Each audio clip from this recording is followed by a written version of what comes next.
আসসালামু আলাইকুম। সংবাদে আপনাদের সবাইকে স্বাগত জানাচ্ছি। আমি ফিরোজ তোহা। শুরুতেই বিআরবি কেবলস সংবাদ শিরোনাম। পিয়ার ছাড়া গতিশীল হবে না সংসদ, মন্তব্য করেছেন খেলাফত মজলিস। পাচারের অর্থে বিদেশে গড়া 40,000 কোটি টাকার সম্পত্তির সন্ধান। আমার বউ শুধু টাকা টাকা করত, তাই বিদায় নিলাম। ইসলামপন্থীরা ক্ষমতায় গেলে ন্যায় বিচার প্রতিষ্ঠিত হবে, মন্তব্য করেছেন ফয়জুল করিম। এবং সর্বশেষ জানিয়ে দেব, মৌলবাদ যেন ফিরতে না পারে, সতর্ক থাকতে হবে আমাদের, মন্তব্য করেছেন তারেক রহমান। প্রিয় দর্শক, এতক্ষণ শুনলেন সংবাদ শিরোনাম। এবারে বিস্তারিত। পুরো খবর জানতে সম্পূর্ণ ভিডিওটি দেখুন, আর আমাদের এই চ্যানেলে নতুন হলে চ্যানেলটি অবশ্যই সাবস্ক্রাইব করুন। পিয়ার পদ্ধতি ছাড়া গতিশীল হবে না সংসদ, মন্তব্য খেলাফত মজলিস।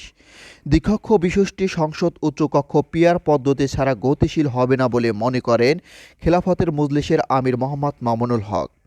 রোববার বিকেল ঢাকায় মোহাম্মদপুরে হলি উম্মাহ মিলনায়তনের দলটির দ্বিতীয় ধাপে প্রার্থী তালিকার ঘোষণার অনুষ্ঠানে এমন মন্তব্য করেন।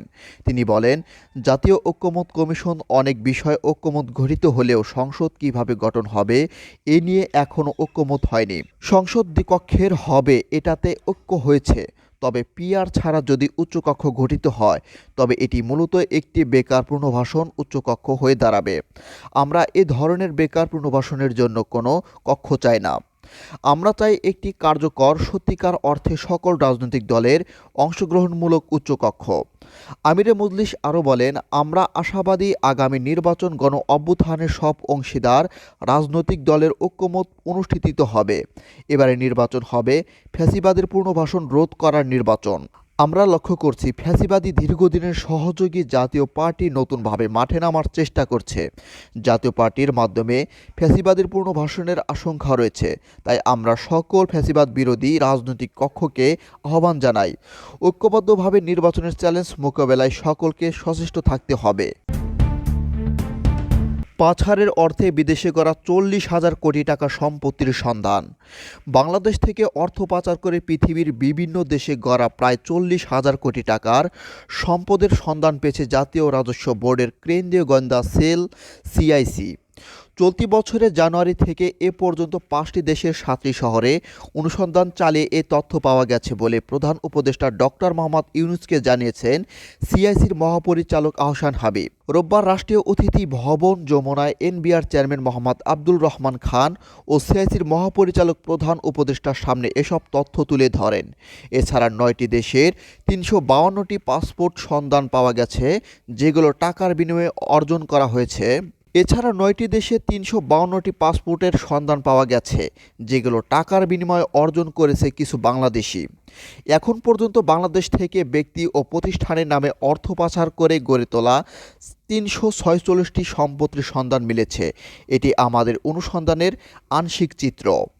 তিনি বলেন, এসব সম্পত্তি বাজেয়াপ্ত করে বাংলাদেশের অনুকূলে নিয়ে আসার জন্য এবং অর্থ পাচারের সঙ্গে জড়িত ব্যক্তিদের সাজা নিশ্চিত করতে কাজ করছে সিআইসি।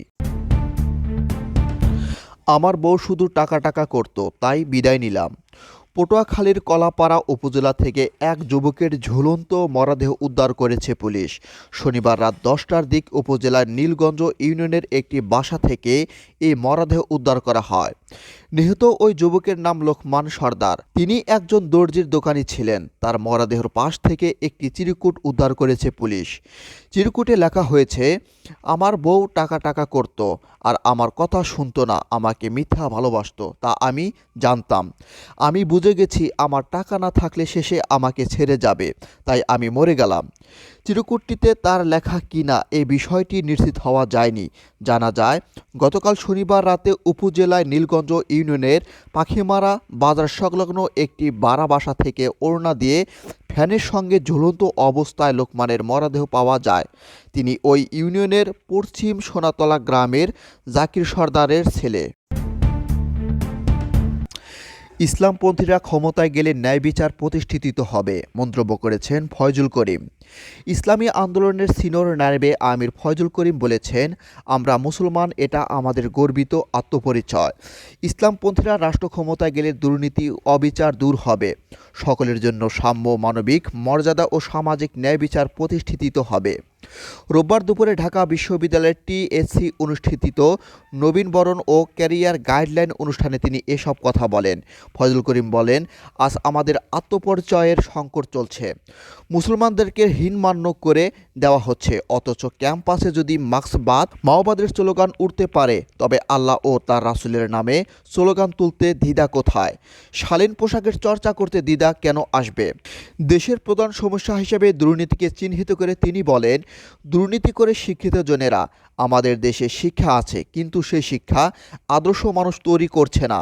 আবার ফাঁদ হত্যাকারীরাও মেধাবী ছিল, কিন্তু অসৎ সঙ্গ তাদের খুনিতে পরিণত করেছে। স্বাধীনতার প্রসঙ্গে তিনি ফয়জুল করিম বলেন, ৪৭ না হলে ৭১ আসতো না। ৭১-এর মানুষ ইসলামকে ধারণ করে স্বাধীনতা এনেছে। ২৪-এও আমরা সামনে থেকে লড়াই করেছি, তাই তোমার মুসলিম পরিচয়কে গর্বের সাথে ধারণ করতে হবে। বাংলাদেশে যেন চরমপন্থা বা মৌলবাদের অভয়ারণ্যর পরিণত না হতে পারে, সেটি বিএনপির লক্ষ্য বলে জানিয়েছে দলটির ভারপ্রাপ্ত চেয়ারম্যান তারেক রহমান। তিনি বলেছেন, দেশের সার্বভৌমত্ব রক্ষায় সব শহীদের রক্তের দায় পরিশোধের সময় এসেছে।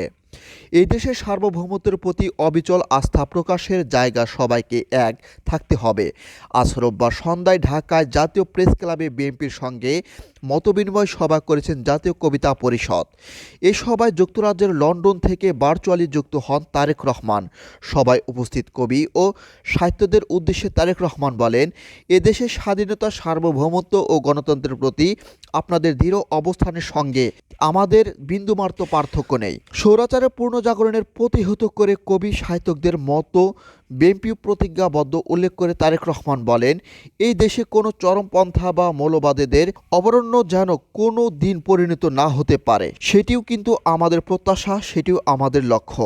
এই দেশের সার্বভৌমত্বের প্রতি আমাদের অবিচল আস্থা প্রকাশের জায়গা কিন্তু আমরা সকলে এক। মানুষ ভোটাধিকার, গণতন্ত্র, বাক স্বাধীনতা এবং অবাধ সুষ্ঠু নির্বাচনের পক্ষে সবাইকে ঐক্যবদ্ধ থাকতে হবে বলে উল্লেখ করেন তারেক রহমান। তিনি বলেন, দেশের একটি জবাবদিহিমূলক অবস্থা তৈরি করা একান্তই প্রয়োজন।